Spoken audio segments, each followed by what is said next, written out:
તો કચ્છનું સફેદ રણ વરસાદ બાદ બેટમાં ફેરવાયું છે। રણમાં વરસાદી પાણીનો ભરાવો થતા સમુદ્ર જેવો નજારો સર્જાયો છે। સફેદ રણમાં ચારે તરફ પાણી જ પાણીનું સામ્રાજ્ય જોવા મળી રહ્યું છે।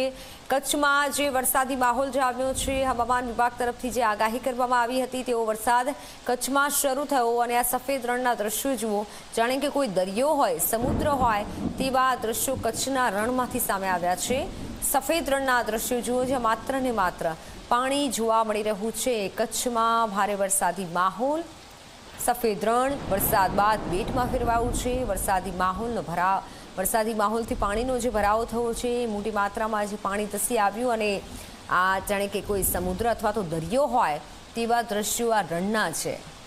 ફોનલાઈન પર સંવાદદાતા રાજેન્દ્ર જોડાઈ ચૂક્યા છે। રાજેન્દ્ર, હાલ કચ્છમાં કેટલો વરસાદ થયો છે, કેવો માહોલ છે, આ દરિયાના દ્રશ્યો સામે આવ્યા છે?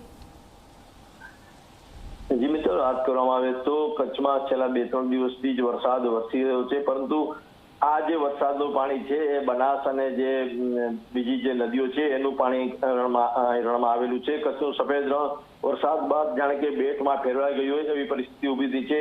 રણમાં વરસાદી પાણીનો જે ભરાવો થયો છે એનો નજારો સમુદ્ર જેવો નજારો જોવા મળી રહ્યો છે। સફેદ રણમાં ચારે તરફ પાણી જ પાણી જોવા મળી રહ્યું છે। દર વર્ષે અહીંયા રણોત્સવ યોજાય છે। આ વખતે પણ રણોત્સવની તારીખો નક્કી થઈ ગઈ છે। પ્રવાસીઓ માટે આ આકર્ષણ સમાન જે સફેદ રણ છે એમાં વરસાદી પાણીનું સામ્રાજ્ય જોતા ચોક્કસથી જે ધંધાદારીઓ છે એમાં થોડી ચિંતાની લાગણી ફેલાઈ છે, કારણ કે ગયા વખતે પણ જે વરસાદના કારણે પાણી ભરાયેલું હતું અને જે મોડું સુકાયું હતું, આ વખતે પણ આવું જ લાગી રહ્યું છે। દસે કે કદાચ પાણી જો મોડું સુકાય તો રણોત્સવમાં તકલીફ પડે।